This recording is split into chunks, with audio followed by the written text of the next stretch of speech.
Hello and welcome to Priya Career Institute's English class। यह video intermediate English के लिए है और आज का टॉपिक है meanings and usage of prepositions for exercise 2। तो आइए आज का वीडियो एक्सरसाइज 2 के लिए इसके फर्स्ट प्रेपोजिशन से स्टार्ट करते हैं। हमारा फर्स्ट प्रेपोजिशन है अबाउट। अबाउट का प्रयोग किन किन अर्थों में होता है यह मैं बताता हुआ पढ़ता हुआ चलूंगा। About number 1 in connection with. In connection with मतलब के संबंध में। तो के संबंध में या इन कनेक्शन विद के अर्थ में अबाउट का प्रयोग किया जाता है प्रेपोजिशन का, जो कि किसी नाउन या प्रोनाउन से पहले लिखा जाता है। और कहाँ का लिखा जाता है पिछले वीडियो में हम बता चुके हैं। Point A, He told me all about the accident। all यहाँ पर all about the accident का मतलब क्या है? about मतलब in connection with the accident,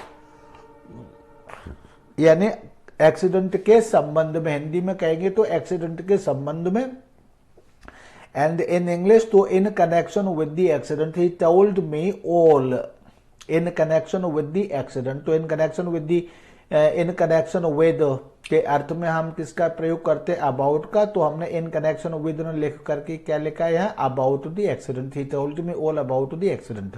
इसी तरह से he is careless about his health. तो यहां भी अबाउट का मतलब क्या है? इन कनेक्शन विद हिज हेल्थ, यानी अपनी हेल्थ के बारे में वह केयरलेस है। तो in connection with his health, और हिंदी में के बारे में।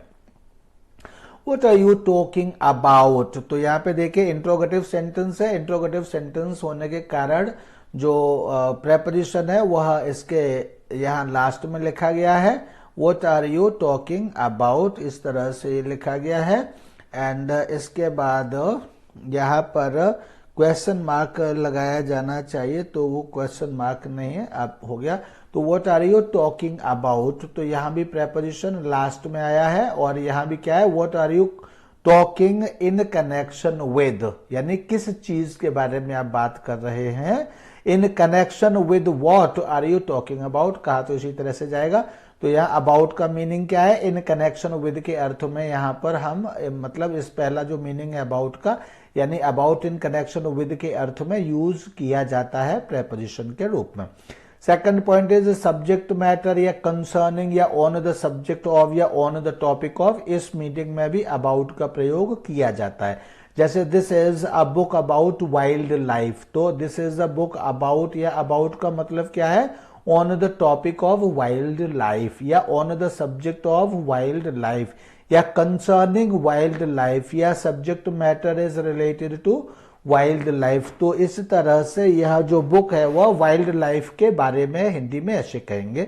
नोट कंपेयर विद ऑन, ये ऑन से कंपेयर करिए इसको। तो जिस तरह से हम कहते हैं this book is about wildlife, तो यहाँ जो अबाउट है वो ऑन के इक्वल है। This book is on grammar, जैसे ऑन द सब्जेक्ट ऑफ हम कहते हैं ऑन द टॉपिक ऑफ, तो उसी तरह से this book is on the subject of grammar या this book is on grammar, ऐसे भी हम इसको कह सकते हैं। यानी ऐसे भी अबाउट वाइल्ड लाइफ को ऑन वाइल्ड लाइफ भी कहा जा सकता है, या ऑन इस जिस तरह से ऑन ग्रामर लिखा हुआ इस तरह से भी कहा जाता है। थर्ड पॉइंट इज अबाउट का meaning approximate time. Approximate time का मतलब क्या होता है? लिटिल लेस और लिटिल मोर, उसको हम कहते हैं अप्रोक्सीमेट, यानी के लगभग। जब हम कहते हैं फला चीज के लगभग, तब हम उसको अप्रोक्सीमेट कहते हैं। तो mother got back at about 9 PM। तो एट अबाउट 9 PM का मतलब है at approximate 9 PM। At approximate 9 PM का मतलब है कि लिटिल बिफोर 9 PM और may be little after 9 PM, means around 9 PM। तो अप्रोक्सीमेट का मतलब यहाँ पर लगभग होता है। तो लगभग 9 बजे के आसपास माँ आई। तो यह कहने के लिए यहाँ अबाउट का अर्थ यहाँ पर क्या है? अप्रोक्सीमेट टाइम के अर्थ में यहाँ पर यूज हो रहा है अबाउट। तो अबाउट का यह भी एक मीनिंग है। ये आपको प्रेपोजिशन सही से यूज करने के लिए प्रेपोजिशंस के जो मीनिंग्स हैं लगभग ये आपको समझने होंगे। अबाउट का अगला मीनिंग है moving in several directions. Several directions मतलब बहुत सारे डायरेक्शंस में मूव करना, हियर एंड देयर, इधर उधर। तो उसके लिए भी हम अबाउट का प्रयोग करते हैं।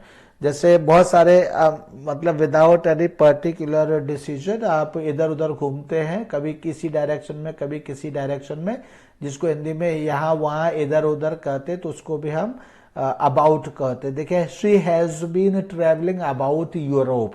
About Europe means here and there in Europe. तो यहाँ पे अबाउट का मतलब क्या है, इधर उधर यहाँ वहां,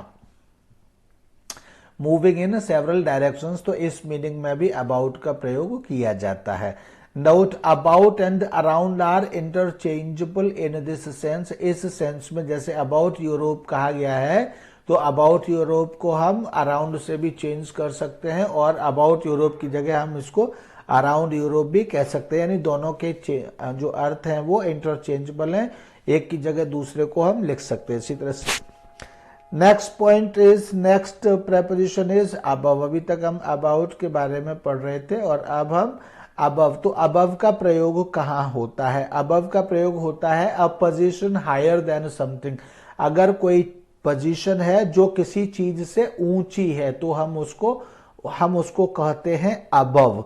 अगर कोई चीज किसी चीज से ऊंची है तब हम उसको अबव कहते हैं। जैसे हमारी टेबल भी फर्श पर रखी हुई है एंड एक स्टूल है वो भी फर्श पर रखा हुआ है, तो यहाँ टेबल इससे ऊंचा है, स्टूल से ऊंचा है, तो टेबल के लिए हम अबव कोई बात कहेंगे तो अबव का प्रयोग कर सकते हैं। जैसे for example, water rose above her neck. तो पानी भी देखे, एक ही तल से जब दो चीजें ऊपर की तरफ आती हैं और एक ऊपर चली जाती है दूसरी नीचे चली जाती है, रह जाती है, तब हम उसके लिए अबव का प्रयोग करते हैं। तो water rose above her neck, यानी पानी जो था उसके गर्दन के ऊपर चला गया। तो पोजीशन हायर देन समथिंग का मतलब होता है से ऊपर या के ऊपर। तो the water rose above her neck, यानी पानी उसके गर्दन के ऊपर चला गया या पहुंच गया। इसी तरह से हायर इन रैंक को भी हम अबव कहते हैं। पोजीशन हायर इन रैंक या पोजीशन को भी हम अबव कहते हैं, या कोई व्यक्ति किसी से सुपीरियर है, सुपीरियर टू के लिए भी हम अबव का प्रयोग करते हैं। जैसे a field marshal is above a general in rank. जो फील्ड मार्शल होता है वह जनरल से ऊंचा होता है, यानी हम ये कहेंगे a teacher is above a student in school.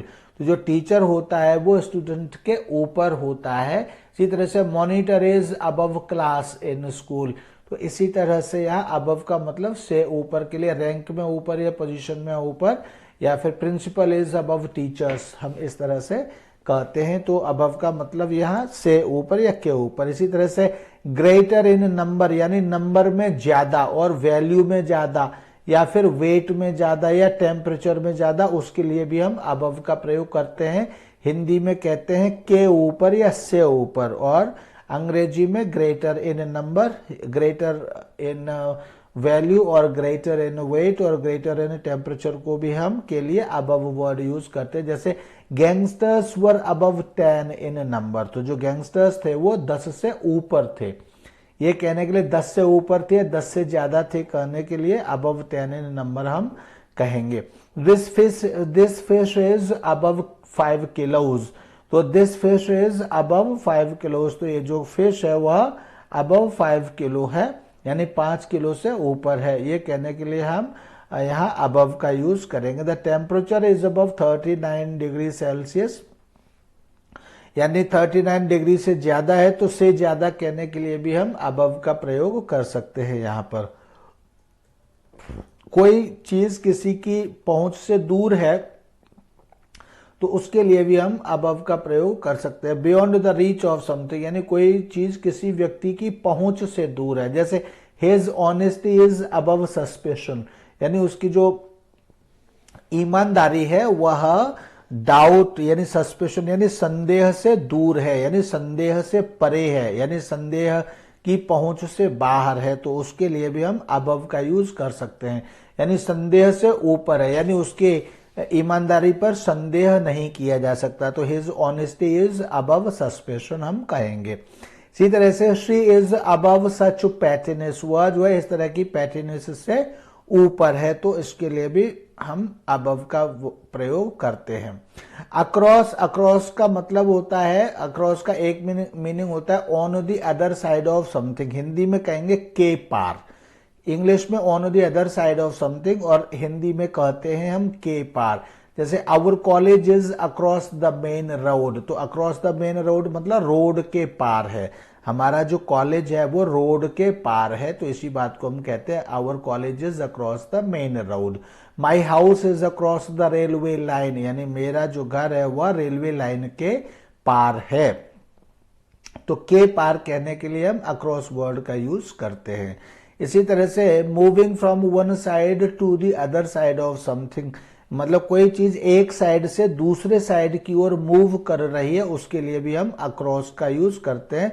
यहां भी के पार या के पार जाने के लिए भी हम अक्रॉस का यूज करते हैं। जैसे this boat will carry you across the river, यानी यह जो बोट है आपको अक्रॉस द रिवर, यानी रिवर के इस साइड से आपको रिवर के दूसरे साइड या किनारे की ओर ले जाएगी। This boat will carry you across the river, यानी रिवर के दूसरी तरफ ले जाएगी। Extending from one side to the other side, यानी अगर कोई चीज एक साइड से दूसरी साइड तक फैली हुई है उसको भी हम अक्रॉस कहते हैं, या उसके लिए भी हम अक्रॉस का यूज करते हैं, अक्रॉस नाम के वर्ड का यूज करते हैं। There is a rainbow across the mountains, मतलब वो माउंटेन्स के जहां से शुरुआत हुई है एक तरफ से लेकर माउंटेन्स के दूसरे तरफ तक रेनबो दिखाई दे रहा है, तो हमने कहा ये फैला हुआ है, तो हमने कहा there is a rainbow across the mountains, यानी माउंटेन्स के पार या माउंटेन्स भर में रेनबो है।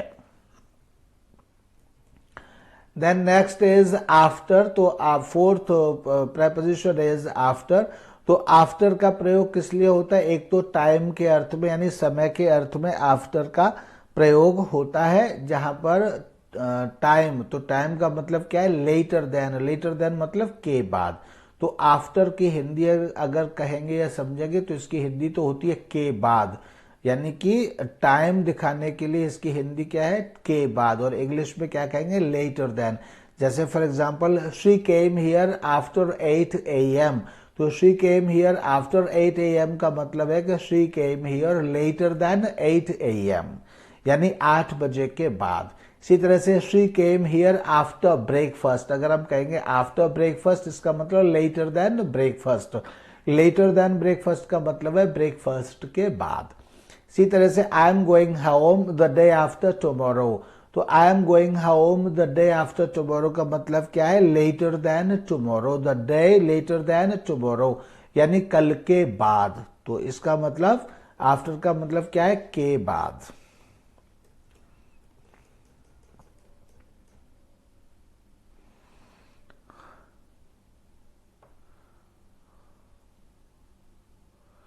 And then is continuously without stopping, अगर कोई चीज कंटिन्यूअसली यानी कंटिन्यू लगातार विदाउट स्टॉपिंग कोई चीज हो रही है तो उसके लिए भी हम इसका प्रयोग करते हैं, आफ्टर का प्रयोग करते हैं। I am monitoring the progress of the week, the work week after week. Week after week means without stopping, continuously. Week after week means every week without stopping continuously, ऐसे कहेंगे। तो I am monitoring the progress of the work week after week means without stopping every week continuously. Most people catch the same bus to work day after day. Day after day means every day, रोजाना एक ही बस को catch करते हैं, पकड़ते हैं अपने job पर जाने के लिए। To go to work means to go to work, यानी काम पर जाने के लिए एक ही बस रोजाना पकड़ते हैं। तो यहाँ जो डे आफ्टर डे यानी का मतलब क्या है? उसी आफ्टर के बाद उसी टाइम को हमने रिपीट कर दिया, यहाँ इसका मतलब है कंटिन्यूअसली। वीक आफ्टर वीक मतलब every week continuously, day after day मतलब every day continuously. Third point is in a definite sequence. In a definite sequence मतलब एक निश्चित क्रम दिखाने के लिए भी हम आफ्टर का प्रयोग करते हैं। जैसे निश्चित क्रम कैसे दिखाते हैं? जैसे T comes after S in alphabetical order, तो जो टी है वह अल्फाबेटिकल ऑर्डर में एस के बाद आती है। यही क्या है? कि निश्चित क्रम हो गया, डेफिनेट सीक्वेंस हो गया। T comes after S in alphabetical order. Your turn comes after mine. तुम्हारा जो नंबर या टर्न है वह मेरे बाद आता है। तो यहाँ भी आफ्टर का मतलब इन अ डेफिनेट सीक्वेंस, मतलब तुम्हारा जो सीक्वेंस है वह मेरे के बाद आता है। यह कहने के लिए हम इन अ डेफिनेट सीक्वेंस की जगह हमने आफ्टर कह दिया, आफ्टर माइन।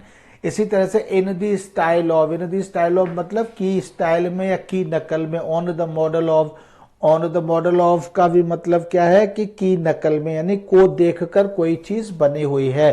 जैसे the constitution of India is after the British model.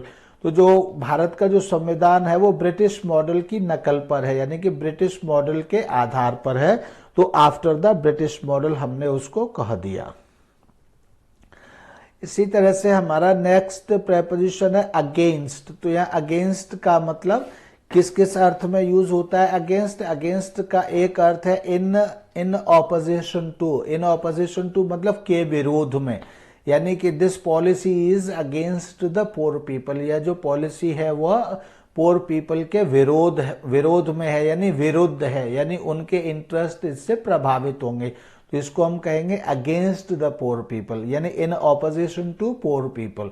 In opposition to the poor people मतलब अगेंस्ट द पुअर पीपल। इसी तरह से she is swimming against the current. Against the current मतलब in opposition to the current, यानी कि current के विरोध में, यानी कि धारा के विरोध में, यानी जिधर से धारा चल रही है उसके विरोध में वह स्विमिंग कर रही है या वह तैर रही है।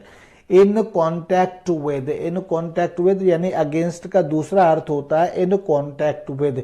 In contact with means touching something. जैसे he is putting the ladder against the wall, यानी कि दीवाल के सहारे। तो यहाँ जो इन कॉन्टैक्ट विद या अगेंस्ट की जो हिंदी है वह है के सहारे। He is putting the ladder against the wall, यानी वह लैडर को दीवाल के सहारे खड़ी कर रहा है या रख रहा है। कंपैरिजन और कॉन्ट्रास्ट दिखाने के लिए भी अगेंस्ट का यूज किया जाता है। कॉन्ट्रास्ट मतलब विपरीत और विरोधाभासी, और कंपैरिजन यानी तुलना दिखाने के लिए। दोनों एक ही जैसे अर्थ होते हैं, सोचेंगे तो आपको समझ में आ जाएगा। There were 80 murders this year against 90 last year. There were 80 murders this year. इस साल 80 मर्डर हुए थे अगेंस्ट 90 लास्ट ईयर, मतलब in the comparison of 90 last year, यानी लास्ट ईयर के जो मर्डर हुए थे वे 90 थे और उसकी तुलना में इस बार जो मर्डर हुए थे वह 80 थे। तो कंपैरिजन मतलब कंपैरिजन करने के लिए यहाँ अगेंस्ट का यूज किया जाता है। अगेंस्ट मतलब इन द कंपैरिजन ऑफ आप कह सकते हैं, या कॉन्ट्रास्ट मतलब के विरोध में, यानी 90 के विरोध में कितने मर्डर्स हुए? 80 हुए। तो इस तरह से कंपेयर करने के लिए या कॉन्ट्रास्ट दिखाने के लिए भी हम अगेंस्ट का प्रयोग कर सकते हैं। अगेंस्ट का प्रयोग इन ऑपोजिशन टू के लिए करते हैं, यानी के विरोधाभासी दिखाने के लिए अगेंस्ट का प्रयोग करते हैं। किसी चीज से कोई संपर्क है उसके लिए भी हम अगेंस्ट का उपयोग करते हैं। कंपैरिजन के लिए अगेंस्ट का उपयोग करते हैं। और इन प्रिवेंशन ऑफ समथिंग, यानी किसी चीज की रोकथाम के लिए भी हम अगेंस्ट का प्रयोग प्रेपोजिशन के रूप में करते हैं। जैसे this is an effective injection against cholera, यानी कोलरा के विरोध में। कोलरा के विरोध में मतलब in the prevention of cholera. This is an effective injection, ये इफेक्टिव इंजेक्शन है अगेंस्ट कोलरा, कोलरा के विरोध में, यानी कि in prevention of cholera. In prevention of something मतलब in prevention of cholera, this is an effective injection, ये अच्छा प्रभावी इंजेक्शन है कोलरा की रोकथाम करने के लिए। तो रोकथाम करने के लिए मीन्स अगेंस्ट कोलरा हम यहाँ कह सकते हैं। देन इज एज का प्रयोग कहाँ होता है? एज का प्रयोग होता है used to describe somebody something appearing to be somebody something. हम किसी चीज को इस तरह से डिस्क्राइब करने में कि वह कोई चीज फला चीज की तरह दिखती है, ये डिस्क्राइब करने में हम एज का प्रयोग करते हैं। जैसे the bomb was disguised as package, यानी कि बॉम्ब को छिपाया गया था। डिस्गाइज्ड मतलब उसको रंग रूप आकार प्रकार देकर के इस तरह से छिपाया गया था जैसे कि वह कोई पैकेज हो। तो इस तरह से एज अ पैकेज मतलब पैकेज के रूप में, एज अ पैकेज मतलब पैकेज के रूप में उसको छिपाया गया था। तो हम यहाँ क्या कह रहे हैं कि कोई चीज कैसी दिखती है, तो ये मतलब जो बॉम्ब है वो बॉम्ब क्या बना दिया गया, पैकेज बना दिया गया, यानी बॉम्ब कैसा दिखने लगा, पैकेज जैसा दिखने लगा। सेकंड जो मीनिंग है एज का, used to describe the fact that somebody something has a particular job और फंक्शन, यह दिखाने या बताने के लिए किसी व्यक्ति या वस्तु का कोई पर्टिकुलर जॉब या कोई पर्टिकुलर काम है, फंक्शन है, ये दिखाने के लिए भी हम एज का प्रयोग करते हैं। जैसे she works as a courier, so she works as a courier means she has a job of a courier, यानी कि वो जो कुरियर की तरह काम करती है। Treat me as a friend, यानी मुझे फ्रेंड की तरह ट्रीट करो, तो एज मतलब की तरह, एज मतलब यहां पर की तरह, treat me as a friend, मुझे फ्रेंड की तरह ट्रीट करो। तो इस तरह से एज का मतलब क्या होता है, एज का मतलब होता है कि एक तो के रूप में कोई दिखाई देना, दिखना या दिखाई देना, दूसरा है कि आपके अपना व्यवसाय बताने के लिए भी हम एज का प्रयोग कर लेते हैं कि हम हमारे पद पोजीशन क्या है और हम कैसे काम करते हैं, वो दिखाने के लिए भी हम एज का प्रयोग कर लेते हैं। And these were the 2 points. अब है बात 7, next point is at. At का प्रयोग हम कहाँ करते हैं, तो एट का प्रयोग देखिए प्लेस यानी कोई स्थान दिखाने के लिए हम, या स्थान को इंगित करने के लिए हम एट का प्रयोग करते हैं। A definite point in space, किसी जगह पर किसी डेफिनेट यानी किसी निश्चित स्थान को दिखाने के लिए हम एट का प्रयोग करते हैं, जहां इसका एट का मतलब होता है इन द एरिया ऑफ। जैसे शी इज एट होम, तो शी इज एट होम मतलब वह घर के ही किसी क्षेत्र में है या घर के ही एरिया में है, तो इन द एरिया ऑफ होम हम इसको ऐसे कह सकते हैं। या वह होम के ही किसी पर्टिकुलर पॉइंट पर या स्पेस पर है। He is at the cinema मतलब he is in the area of cinema, he is near the cinema, ऐसे भी कह सकते हैं। इस तरह से डेफिनेट पॉइंट मतलब के आसपास ये है। दूसरा एट का यूज हम डायरेक्शन दिखाने के लिए, डायरेक्शन मतलब दिशा दिखाने के लिए, दिशा मतलब टुवर्ड्स, टुवर्ड्स मतलब की ओर, यह कहने के लिए भी हम एट का प्रयोग करते हैं। जैसे he is gazing at the sky, he is gazing at the sky का मतलब है he is gazing towards the sky, तो यह एट का मीनिंग किससे है, टुवर्ड्स से। एट का मीनिंग किससे, टुवर्ड्स से। तो he is gazing at the sky मतलब he is gazing towards the sky. इसी तरह से he rushed at the enemy, he rushed at the enemy का मतलब है he rushed towards the enemy. Hindi में कहेंगे he is gazing at the sky मतलब वह आसमान की ओर घूर रहा है। And he rushed at the enemy मतलब वह झपटा एनिमी की ओर, यानी दुश्मन की ओर वह झपटा। तो यहाँ एट का मतलब टुवर्ड्स या की ओर के अर्थ में एट का प्रयोग किया जाता है। हम कहते हैं लुक एट द स्काई, यानी कि स्काई की तरफ देखो, लुक एट मी मतलब मेरी ओर देखो, हम इस तरह से कहते हैं। Third point is measurement, price और रेट, यानी प्राइस और रेट की मेजरमेंट को दिखाने के लिए या बताने के लिए भी एट का प्रयोग होता है। प्राइस, प्राइस का मतलब क्या होता है, मूल्य, किसी चीज का मूल्य दिखाने के लिए। और रेट का मतलब होता है दर, किस दर से कोई चीज हो रही है। जैसे for example bananas sell at 10 rupees a dozen, तो ये क्या है, ये दर है, ये क्या है, दर है। तो एट 10 रुपीज यानी दर दिखाने के लिए हम एट का प्रयोग करते हैं। The train is running at 80 kilometres, तो ये जो एट 80 है ये क्या है, सॉरी ये एट 10 रुपीज, एट 10 रुपीज तो प्राइस है। रेट भी कह सकते हैं कि पर रुपीज अ डजन यानी एक डजन का, तो प्राइस और रेट इसको दोनों ही कह सकते हैं, लेकिन 80 किलोमीटर्स को इसको क्या कहेंगे, इसको रेट ही कहेंगे, प्राइस नहीं कहेंगे। The train is running at 80 kilometres per hour, तो ये क्या है, यह रेट है, उसकी स्पीड है। तो इसलिए यहाँ इसके साथ एट का प्रयोग इस अर्थ में किया जाता है।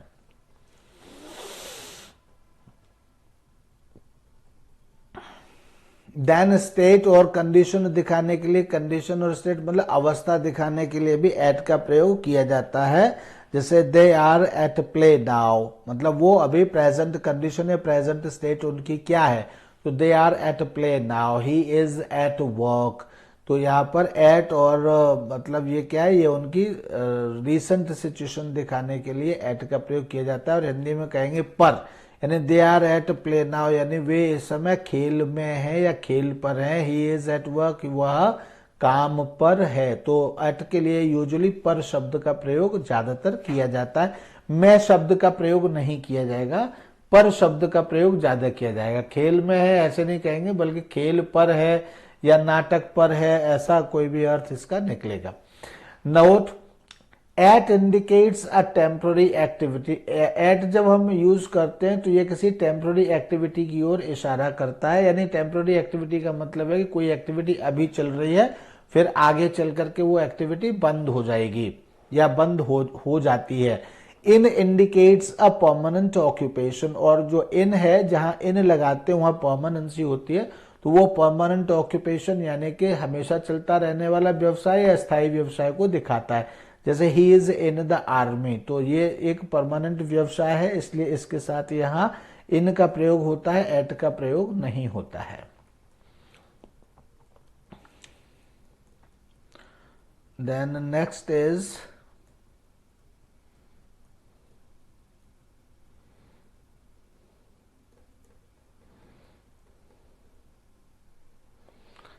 इसके बाद है एट का प्रयोग रिएक्शन दिखाने के लिए एट का प्रयोग किया जाता है। रिएक्शन दिखाने के अर्थ में एट का प्रयोग किया जाता है। जैसे I am delighted at your success, तो मेरा तुम्हारी सक्सेस से रिलेटेड मेरा जो रिएक्शन है वो क्या है, डिलाइटेड। तो डिलाइटेड एट योर सक्सेस, तो यहाँ तुम्हारी सफलता पर, हिंदी में इसका अर्थ होता है सफलता पर मुझे खुशी है। इसी तरह से एट द न्यूज, यानी समाचार पर मुझे खुशी है। He was alarmed at the news, तो ये जो अलार्म्ड क्या है, ये एक रिएक्शन है। वो रिएक्शन दिखाने के लिए भी एट का प्रयोग किया जाता है। यानी जब हम कोई रिएक्शन दिखा रहे, I am delighted, I am angry, I am fed up, तो ये फेड अप, एंग्री, डिलाइटेड क्या है, ये सभी रिएक्शन है। At your success, at your behaviour, तो जब भी हम ऐसे कोई रिएक्शन देंगे तो रिएक्शन के बाद हम उसका रीजन भी देना है या किस चीज से हमें ये रिएक्शन है, तो उस रीजन को देने के लिए हम एट का प्रयोग यहां पर करते हैं। वी वर अम्यूज्ड, तो अम्यूज्ड किस चीज पर, एट हिज फनी स्टोरीज, तो यहाँ पर हम रिएक्शन के जो रीजन्स है उनके लिए हम उनको इंट्रोड्यूस करने के लिए एट का प्रयोग यहाँ पर करते हैं। इसके बाद एज बताने के लिए भी एट 90, यानी 90 की उम्र पर या 90 पर या 90 के पास, तो at 90। Sridhar is hale and hearty, Sachin at 90, Sridhar is hale and hearty, इस तरह से है पूरा सेंटेंस। तो एट 90 मतलब एट द एज ऑफ 90। इस एट 90 का मतलब क्या है, इस एट 90 का मतलब है एट द एज ऑफ 90, यानी 90 की उम्र में। इसी तरह से सचिन बिकेम फेमस एट 27, तो यह एट 27 का मतलब क्या है, at the age of 27 Sachin became famous. Sachin famous हो गया, कब हो गया famous, at the age of 27 की एज में। इसी तरह से seventh point is time, time को दिखाने के लिए भी एट का प्रयोग किया जाता है। पॉइंट इन टाइम, यानी टाइम में किसी पॉइंट को दिखाने के लिए एट का प्रयोग किया जाता है। यहाँ देखेंगे एट के साथ में क्लॉक टाइम आता है। क्लॉक टाइम क्या होता है, 9 बजे, 10 बजे, 11 बजे, 12 बजे, 1 बजे, 2 बजे, 3 बजे। तो at 4 o'clock, at 5 o'clock, at 6 o'clock, at 7 o'clock, at 8 o'clock, at 9:30, at 12:30, at 12 o'clock, at 1 o'clock। इस तरह से जो क्लॉक टाइम होता है उसके साथ एट आता है। इसके साथ ही एट डॉन और एट नाइट भी हम यूज करते हैं, लेकिन इनका प्रयोग हम एट डॉन और एट नाइट हम तब प्रयोग करते हैं जब उसके साथ दी नहीं आया होता है। तो ऐसे ही जब क्लॉक टाइम यूज करते हैं एट 9 o'clock, एट 10 o'clock, तो उनके साथ कभी भी दी नहीं आता है। इसी तरह से एट डॉन, एट नाइट अगर हम इस तरह से यूज करेंगे तो उसके साथ दी नहीं आएगा, ये ध्यान रखेंगे। एट नून और मिड डे और मिड नाइट भी हम यूज करते हैं और उनके साथ भी दी नहीं आता है। इसी जैसे for example the plane lands at 7 o'clock, तो यहाँ घड़ी का टाइम हो गया, क्लॉक का टाइम हो गया 7 o'clock, तो उसके साथ एट 7 o'clock और इसके साथ दी नहीं आया। He left for France at night, not at the night या एट द नाइट नहीं कह करके he left for France at night, इस तरह से हम कहते हैं नाउट।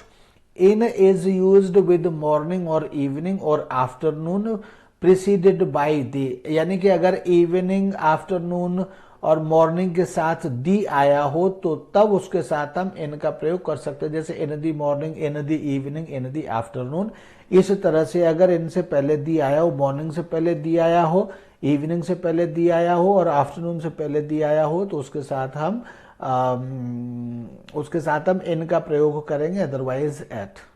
यूजुअली इनके साथ इनका ही प्रयोग होता है इस तरह से। In the evening we will visit the zoo, not in evening, हम इन इवनिंग नहीं कहेंगे, इन दी इवनिंग कहेंगे। यानी जब इन यूज करते हैं इनके साथ तो हम दी लगाते हैं। किस किस के साथ लगाते हैं? मॉर्निंग, इवनिंग और आफ्टरनून के साथ। तो यह एक्सरसाइज यहीं तक थी और इससे आगे जो 8 पॉइंट बिफोर है ये नेक्स्ट एक्सरसाइज के लिए डिसाइड किया गया है। नहीं, नेक्स्ट के लिए नहीं है, इसी के लिए है। इसको हम पूरा करेंगे तभी नेक्स्ट पर जाएंगे। तो नेक्स्ट पॉइंट है बिफोर। बिफोर का मतलब है के पहले। तो के पहले का मतलब से पहले या के पहले। जैसे फॉर एग्जाम्पल टाइम, टाइम का यहाँ टाइम के अर्थ में बिफोर को हम किस अर्थ में यूज करते हैं? टाइम के लिए अर्लियर देन। अर्लियर देन मतलब से पहले। और ये जो अर्लियर देन या से पहले का जो और अर्थ होता है क्या होता है? Opposite of after. यानी ये आफ्टर का ये विलोम शब्द होता है बिफोर। बिफोर जो है यहाँ पर टाइम के रूप में या टाइम के लिए या आफ्टर का विलोम या आफ्टर का ऑपोजिट होता है। जैसे for example I can't leave home before breakfast. तो हम ब्रेकफास्ट के बाद जैसे कहते हैं उसी तरह से ब्रेकफास्ट से पहले। यानी आई कांट लीव होम, मैं घर नहीं छोड़ सकता बिफोर ब्रेकफास्ट, यानी ब्रेकफास्ट से पहले मैं घर नहीं छोड़ सकता। इसी तरह से पोजीशन, दूसरा अर्थ होता है पोजीशन। तो पोजीशन में इसका अर्थ क्या होता है? बिफोर का इन फ्रंट ऑफ या ऑपोजिट ऑफ बिहाइंड। ये जो बिहाइंड के ऑपोजिट के रूप में इन फ्रंट ऑफ का मतलब क्या होता है? ऑपोजिट ऑफ बिहाइंड, यानी बिहाइंड के ऑपोजिट, यानी विलोम शब्द के रूप में जो पोजीशन बनती है उसी को हम इन फ्रंट कहते हैं। तो जैसे he knelt before the king, तो he knelt before the king मतलब he knelt in front of the king, यानी किंग के सामने वह झुका। तो बिफोर द किंग का मतलब क्या है? ही knelt in front of king, यानी किंग के बिहाइंड नहीं बल्कि किंग के आगे, वह राजा के आगे झुका। तो एक तो झुका, एक तो बिफोर का मतलब अर्लियर देन भी होता है, यानी से पहले। ठीक है, जैसे before morning, before breakfast, before 8 o'clock। एक तो बिफोर का मतलब यह भी होता है। दूसरा बिफोर का मतलब इन फ्रंट ऑफ भी होता है, के सामने। जैसे before the king, before the lion, before me, before his father, इस तरह भी, यानी के सामने और इन front of. Third point, third meaning होता है in the presence of someone, यानी बिफोर का तीसरा अर्थ क्या होता है?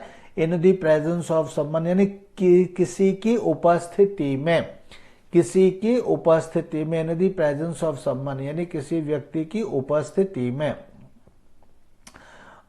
या और हिंदी में उपस्थिति में इसी का अर्थ के पहले या के सामने। जैसे the accused stood before the जज, यानी जो अक्यूज्ड था वह जज के सामने स्टूड मीन्स खड़ा हुआ। The clown performed before the audience, यानी क्लाउन ने ऑडियंस के सामने परफॉर्म किया। यानी इन दी प्रेजेंस ऑफ ऑडियंस कह सकते हैं, प्रेजेंस की, ऑडियंस की प्रेजेंस में क्लाउन ने परफॉर्म किया, ऐसे भी कह सकते हैं। या फिर ऑडियंस के सामने परफॉर्म किया, ऐसे भी कह सकते हैं। अर्थ यही है। फोर्थ पॉइंट इज ऑर्डर और अरेंजमेंट के अर्थ में भी बिफोर का प्रयोग ऑर्डर और अरेंजमेंट के अर्थ में ऑपोजिट ऑफ आफ्टर के रूप में। जैसे the salutation comes after the address in a business letter. Business letter में एड्रेस के बाद सैल्यूटेशन आता है। ये जो आफ्टर है ये क्या है? ये बिफोर का ऑपोजिट है। इस तरह से थोड़ा सा टेढ़ा लिखा गया है लेकिन इसको आप समझिए। तो यह एक्सरसाइज यहीं तक। इसके बाद अगली एक्सरसाइज आपकी जल्दी से शुरू होगी। तब तक के लिए thank you and bye bye.